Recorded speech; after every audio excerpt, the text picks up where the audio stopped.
Yeah, so you are talking that you had a previous career in a sense as a radio DJ, sort of. Oh no, more like radio program and also a chroniqueur in Conicar. like doing chronicle like 3 Ah, minutes every week on a radio program. 3 minutes. Yeah, on cognitive science Like what papers. happened, what was Yeah, like an interesting. interesting paper of the week, stuff like that. But Oh. before it was more like a radio program on Jamaican music for five for multiple years. Yeah, and In like not only France reggae. or in Canada? No, it was when I was a student in engineering school in France. But Oh. we're interested in like the So relationship before between. becoming a physicist, you are engineer? Yeah, Oh. yeah. But I did like my engineering school during the day, and I took night courses for doing a master in theoretical physics. So I did Oh, like the really? Like engineering, a string theory or more general relativity. general relativity? Yeah, Oh, I wow. wanted to do astrophysics originally, but, and so at that time Oh, we had like a radio program on Jamaican music with a oh, friend, oh.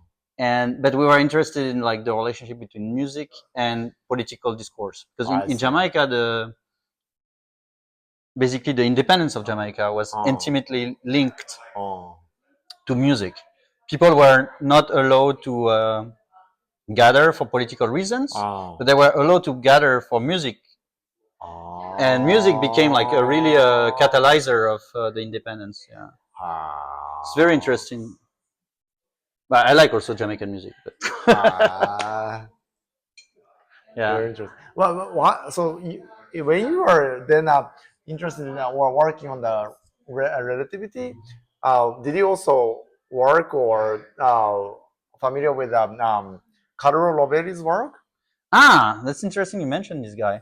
I mean, like I'm not specialist about his physics, but I got interested a bit in his work because he has a relational view. Relational, yes, yes, Yeah. yes, yes. And yeah, so his book Helgoran, Yeah, which is more yeah. like the history of quantum mechanics But and yeah, towards the end, he also talked about information and yeah, consciousness yeah. actually. Ah, And okay, then I read it in Japanese, okay. and then I felt that this is actually very close to what we are doing, like Ah, the yeah, quantum structure through the relational kind of yeah. characterization. And then I also started to read what he wrote, and then I felt like very much like Interesting there's a is lot of things in common. So okay. that and the relational stuff was also pretty much what Wolf Zinger and so Felix in this conference was We're talking discussing about about now. actually. To So me, like the relational part is also very aligned with what I did in postdoc with Scott Kelso. And Kelso has been working a lot on coordination dynamics and trying to look at dynamical system guy. yeah. And Then are you also kind of connected in some way with Tom Frosey? Tom Frozer? Oh, Yeah, yeah, yeah, I've been yeah, yeah. yeah, I've been collaborating with Tom on yeah, Yeah, yeah, he yeah. does also the inter-brain synchrony Yeah, yeah. stuff. So I'm helping for the analysis and stuff typically. Really? Yeah. So I visited, Oyster, Yeah, so as he's there, yeah. and he's part of this, group. He joined Yeah. recently. Yeah, no, he invited me even for this embodied international embodiment conference that you're organizing every year. I see. And I didn't like it was very nice to have the opportunity to meet him again. I met him a long time ago in Mexico in a completely different context. That's very funny. And in between, like we have made progress in our life and so on, and it was funny to be able to discuss about like the recent development in his way of thinking. So typically this eruption theory, Right. where I'm not entirely buying it, Oh, but I'm also extremely interested to test it. oh, I'm more like pessimistic in the fact that we can actually empirically test it. oh. That's my issue, but Can it be tested? well, that's what I'm interested in, like to prove that if it can be or it cannot be. Ah, Because if it cannot be, I mean, it's metaphysics. It's not anymore like testable. now. So yeah, but Right now it is. Yeah. So we had a lot of discussions. I really like Tom. He's a Oh, very interesting scientist. I see. Yeah, and he's more like coming from the also Varela and active Right. perspective Right. and dynamical Right. systems. Right. But he has also a twist of agent modeling. Anthropology and also Yeah, with agent, like artificial life. Takeshi Kegami Yes. and Ezekiel Di Paolo. Takashi Kigami is also part of this. Oh, okay. Yeah. Yeah, he came to join as an external person, but I became very kind of good friend with him, and we did this kind of radio. I never met Takeshi, but in Japanese, I would love to. I would love to meet him at some point. It seems like also interested in digital art and performance art. That's good. You're also doing art by Yeah, yourself, or I mean, I collaborating used with to the be. artists? I used to do performance art and electronic music and stuff. That's the radio part, or No, after that. Much later, during my PhD, I started to do VJing, like mixing video in electronic parties, Oh, and then doing also installation, digital art installation. But that was before being a dad. wow. Now I'm like only lab and family. But before I got the family, I was doing a lot of stuff also in interface with art, but more like underground counterculture type of art. Not like So that was sort of that's another kind of theme of this one, but we completely digress. So Yeah. I think at this time, nobody is listening. I don't know, but so you are doing the radio. Yeah. So And you also believe the possibility of this radio kind of a communication Mhm. or science as well as something else? I mean, like in Politics? political sense also, I strongly believe that radio has been a medium with enormous potential. Like, and so I was mentioning the Tetsuo Kogawa, a Japanese Right. artist, who was creating the micro radio movement in Japan. That was more influenced by the Radio Libre, which was more like his slogan is from broadcasting to narrowcasting. But wait, Kogawa? Yeah, Tetsuo Kogawa. Tetsuo Kogawa. Oh, did he do that in Japanese or Yeah, in Japan. France? Yeah. But how do you know that then? I mean, Did you listen I'm to a it big fan in of Japanese? Japanese culture also. Can you understand the Japanese? No, that's my that's a big. Then how do you know that the Tetsuo Kogawa's? No, but it was linked to a French philosopher like Deleuze, Guattari, and I see. the artist collective I was part of. Postmodernism.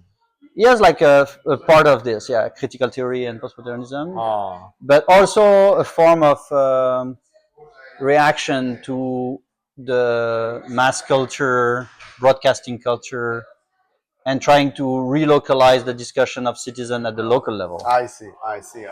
And in a funny way, like so he kind of hacked the Japanese law, who were like at that time allowing FM emission for like like the teleguided cars or stuff like that, like where you have a radio control car? yeah, exactly.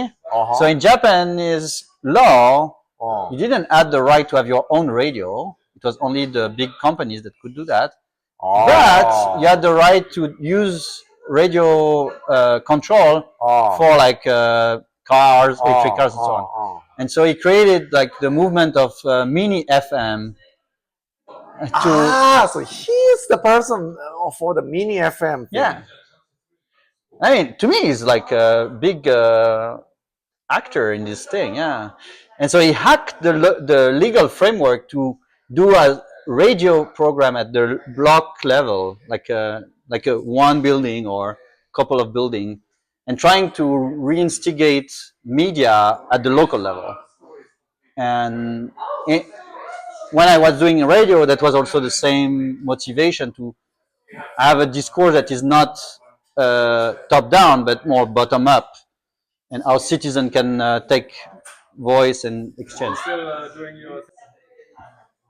Typically, we had discussion with Michael about that, like Yeah. because in Buddhism there's like this more like subtle consciousness that is kind of panpsychic in a sense, like everything is like connected and so on, and like an individuality is more like a temporary instantiation, but then you go back to this like ocean boundlessness. So do you also practice Buddhism?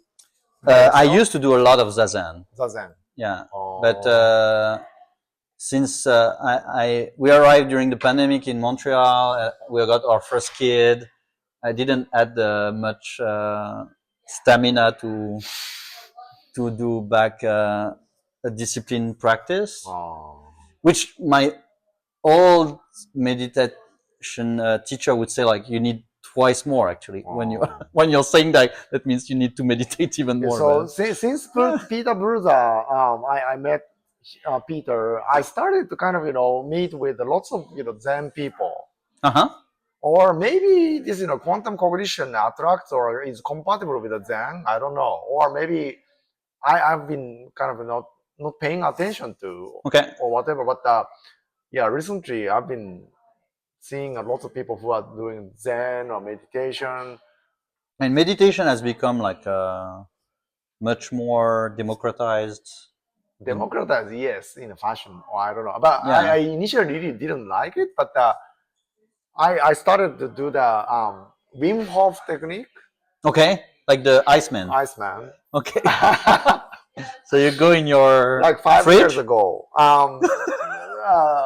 2-3 years ago, I went to the ocean, winter ocean in Australia, Melbourne, which is around like 8 degree or 10 degree or something like that. Okay. And you meditate there? I could tolerate like 5 minutes or something. But still, like after really running and making a lot of energy, and then I went into the sea. Yeah. And then, just swim a little bit and in the winter. Wow, intense. But I could tolerate. I started to build a little bit, but I still do the cold shower. Okay. But I stopped doing the breathing technique. Okay. These days, I'm not familiar with the Wim Hof. Okay. But anyway, to me, like I was doing more like Zazen.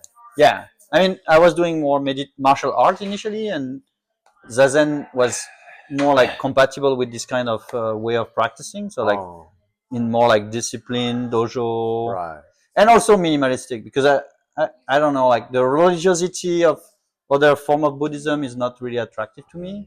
I prefer to really go to just the posture and the practice. As you know, yesterday I was talking about there. I emotionally they exploded during this conference, right? To some extent, but to deal with this type of things, I started to read a lot more about Stoicism and Buddhism. Yeah, Stoicism is linked in a sense in the posture, but. Right. Do you think these kind of things are necessary or useful for the young professor level or with the kids, right? I think so. Or with the kids. And I think it's plus, it's a good practice, because we're like so much under stress and pressure that having. I mean, there are different solutions. Like I know also a lot of friends who are like practicing a lot of sports, and that's helped them to let go steam. To me, having like my daughter was also transformative in a grounding way. How old is? She's 4 now, and like even if after a bad day, like drinking fake tea with a unicorn hat with her, like changed my perspective on what is a bad day and what is a good day. But so I think like there's different approach to this, but clearly academia and young PI, and not even young PI, like I mean PhD student, postdocs, and so on. There's a lot of stress. The system is it doesn't need to be, but it has to be. It has become a bit stressful. I mean, when I discuss with Jean-Pierre Changeux, how old is he, by the way? He's 87, I think. Oh, so he's still very sharp and active. Yeah, we have a lot of fun, sharp discussion. He's a tough cookie. But I like him very much, and but so he grew up in a different academia. Right. And like after Was that PhD, chemistry? so he started more as a naturalist, like really biologist, Like drawing like ethologist kind of thing, or natural naturalist? biology, yeah, Like natural. classification of the plants and Yeah, things like exactly. This that. kind of stuff. It was Oh. more like the. I mean, it seems like very old school biology, but Like Darwin. well, not as Not, old, not but no. in Oh. that spirit. And then with François Jacob and Jacques Monod and The molecular origin of the biology. life kind Yeah. of thing. In that sense, Jean-Pierre was very similar to Francis Crick or Jerry Edelman, with those people who were like coming from molecular biology and got interested in consciousness. So they're this three kind of lineage, right? Yeah. Like Francis Crick to Christoph Koch, Yeah. and then Gerald Edelman to Tononi, and then Jean-Pierre Jean-Pierre to Dehaene. Yeah. I mean, also like Gerald Edelman, also there is Anil Seth. Right. With a different take, but yeah, no, it's. But he didn't actually. But it's funny. Much. It's funny to see how indeed ultimately those three early interests were from molecular biologists. But probably contrasting these three, general kind of thing. Yeah. Is a probably higher order theory, probably. Yeah. The big kind of chunk of with the, Rosenthal. Yeah, or many other things, related to sort of this type of the analytical philosophical tradition. That's a sort of tradition of a consciousness research. More anchoring psychology. Anchoring psychology or more than biology. Linguistic. Yeah. Plus, philosophy, analytical philosophy. Yeah. Neuroscience. Exactly. Kind of. I agree. But these three are kind of more coming from more reductionistic kind of, based on cell. And even if you can add Maturana and Varela, and Maturana is hardcore biologist as well. And like it's funny because like a lot of consciousness theorists, if you come back to the origins, come from hardcore biology. Yeah. No. But complexity of the phenomenology, I think that's not really well still kind of appreciated, I feel.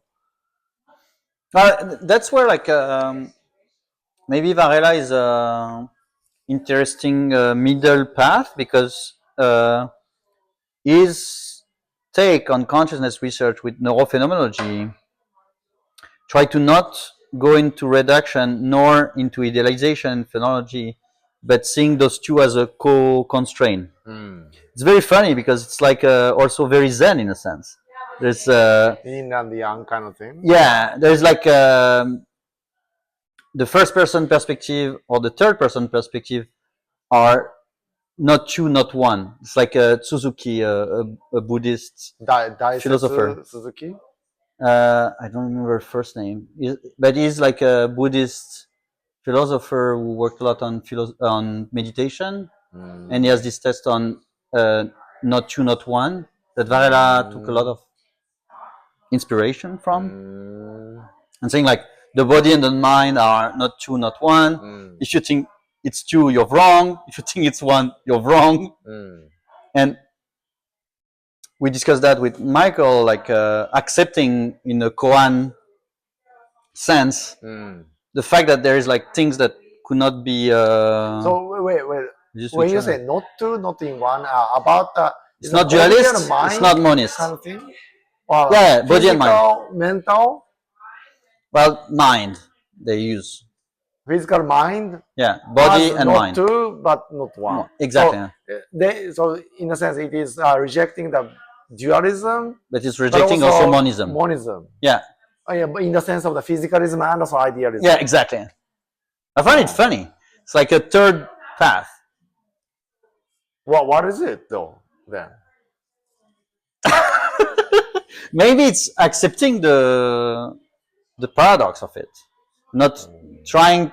I mean, in that sense, also it goes with Anil Seth's willingness to dissolve the art problem, like, and he talked about the art problem, real problem or something, right? But also saying that sometimes by over focusing on the art problem itself, there's many other stuff that you can think about.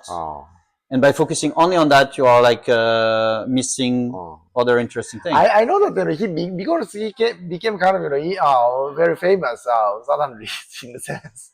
With his book Being You has a lot of success. Or other stuff like probably related to the interception predictive maybe also stuff, right? But anyway, I've been also at least I mentioned this dissolution of hard problem really long time ago, completely independently of him, and I recently realized that he was also talking about that thing. But my sense of the dissolution of the hard problem is different probably from what he was talking. In my opinion, this dissolution of a hard problem is more like dissolution of the life problem, in the sense that once we kind of understand or at least get a handle of the DNA, the problem and also solution went into a different stage. It was not the same kind of problem before.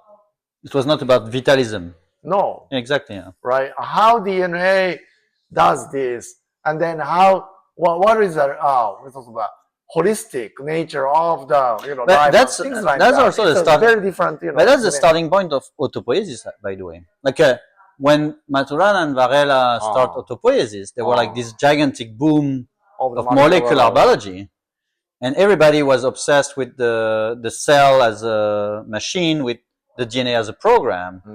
And it's very funny how Maturana and Varela tried to pivot and see life more as a process that maintain itself. And that's where I'm really for pluralistic theory in a sense, because it's like a Gödel-Escherbach, where like we're seeing one phenomenon from different perspective, and willing to commit too much to one is losing a lot of the phenomenon. In a sense, I kind of understand it, but what I see, and so what I have been kind of proposing, I mean, not I, but also my colleague, is more emphasis on the structure, and this can be kind of seen as an opposition or pluralistic kind of position with respect to the too much emphasis on the process now. And to me, and compared to that, it is emphasis on the structure. I mean, both are essential. But structure people in the structuralism was thinking about the structure as a thing that can persist through the change of the process, right? And then that was a sort of invariant, and search for the invariant is almost like the same as structuralism, like a group theory or Galois theory or its application. And identify those invariants, right? But that itself was also, not. But once you have your invariants, you still need to identify the transformation. The transformation, So then people started to kind of go above and beyond this structuralism, and then too much emphasis is on now process to get the dynamics. But dynamical kind of structure or dynamical invariant, in a sense, is the one that we are probably experiencing. I at least mathematical structure of the qualia, I think. Well, I mean, but more important is probably, practically speaking, it's a structure compared to the process. I think you need both, but where I agree that structure is fundamental is that it creates your alphabet, like in your what you are talking about. It's like you need a structural description, and then you can put a process on top of it. But by alphabet, what you probably implied is a set theory, right? In a sense, like no, more in category theory. Okay. Like in form of, you need to identify the object you are talking about, and also its relations. You said that relation. So you are probably. So once you are clear about your object and the relationship between them, then you can start thinking and properly and having a description of the phenomenon and their relationship and so on. But that's actually one of the big issue with consciousness research to me, is that those objects are very ill-defined and very fuzzy, and so reasoning in math and invariance can maybe help to get a common language. Yeah, so today, Wolf, for example, also said that the consciousness is so ill-defined, blah blah blah, that we can't really study. But I disagree with that. And then one of the things I used to kind of put more emphasis on this, for example, let's say the detection kind of paradigm, but that was also ill-defined. No, Yeah. it was very narrow. So recently, I've been kind of expanding this to relations. Mm-hmm. With similarity relations or inclusion relations Yeah. between, let's say,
That's where also coming from physics, to me the mathematical formalism is really powerful because it removes a lot of ambiguity.